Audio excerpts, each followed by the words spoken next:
رمضان مبارک میں سرور عالم صلی اللہ تعالی علیہ وسلم کا فرمان عالی شان.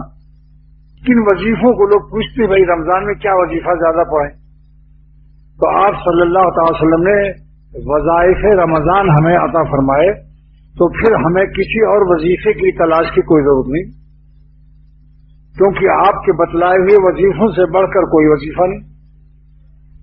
اللہ کہ آپ ہی کا کوئی وظیفہ ہو کسی اور جگہ بیان ہوا ہو. کثرت سے لا الہ الا اللہ پڑھنا. اب کثرت کی تعداد جو بزرگوں نے بتائی، کم سے کم 3 تسبیح پڑھ لو. عربی میں جمع 3 کا ہوتا ہے، کثرت ہوگی. نمبر 2 کلمہ استغفار کی کثرت. نمبر 3 جنت کی کثرت سے درخواست. نمبر 4 دوزخ سے کثرت سے پناہ. لیکن ان 4 باتوں کی کثرت سے اس میں جو تقاضے پنہا ہیں، پوشیدہ ہیں، اس کا بھی خیال رہے. لا الہ الا اللہ کا تقاضا یہ ہے کہ ہم غیر اللہ سے اپنے قلب کو بچاتے رہیں اور اللہ سے چپکاتے رہیں.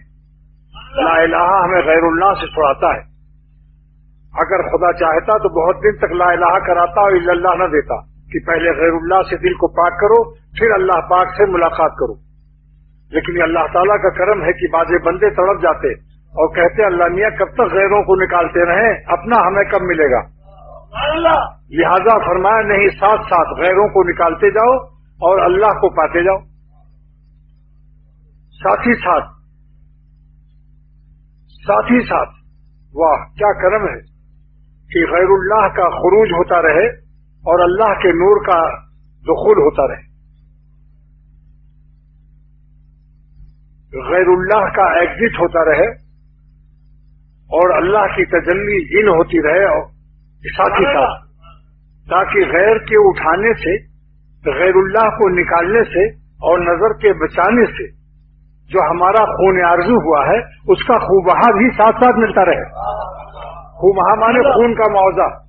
خوبہا مانے خون کا معاوضہ شریعت دلاتی کہ نہیں؟ کیا کریم مالک ہے. اور دنیا شریعت بھی ہماری مخلوق کے قتل پر مخلوق کا خون بہا ملتا ہے. اللہ تعالیٰ اپنے بند عاشقوں کے خون آرزو کے بدلے میں اپنی ذات یعنی آپ نے چند خواہشات مخلوق نکالا اور خون آرزو کیا. اللہ خالق ہے، کتنا بڑا مالک ہے، اپنی ذات کو خون بہائے. مخلوق کی خون بہا پر ذات خالق مل رہی ہے کہ اگر تم خون آرزو کر لو تو تمہیں حلاوت ایمانی اور اللہ مل جائے گا، تم اللہ والے بن جاؤ گے، تقوی کی برکت سے ولی اللہ ہو جاؤ گے. کہاں تم شیطان و نفس کے دوست تھے، کہاں تم رحمان کے دوست ہو اور اللہ کے دوست ہو. اپنی دوستی تو دیکھو کہ کتنی بڑی ذات سے تم دوستی پا گئے، اور ہم نے کوئی دنیا کا بادشاہ کسی بھنگی اور کسی معمولی شخص کو اپنا دوست کہنے سے شرماتا ہے، لیکن ہم نے تم کو منی اور ماں کے حیض سے پیدا کر کے انسان بنا کر ہم نے تمہیں گروہ اولیاء میں شامل کر دیا، اور میں ولی اللہ تم کو کہتا رہتا ہوں. یہ اللہ کا ظرف، اللہ کا حوصلہ، اللہ تعالیٰ کے کرم کی بلندیاں دیکھو کہ اپنے غلاموں کو نطفہ ناپاک سے پیدا کر کے اور ماں کے حیض سے تشکیل اور ترکیب دے کر فرماتے ہیں یہ بندے بوجھ ایمان و تقوی کے میرے ولی اللہ ہو گئے.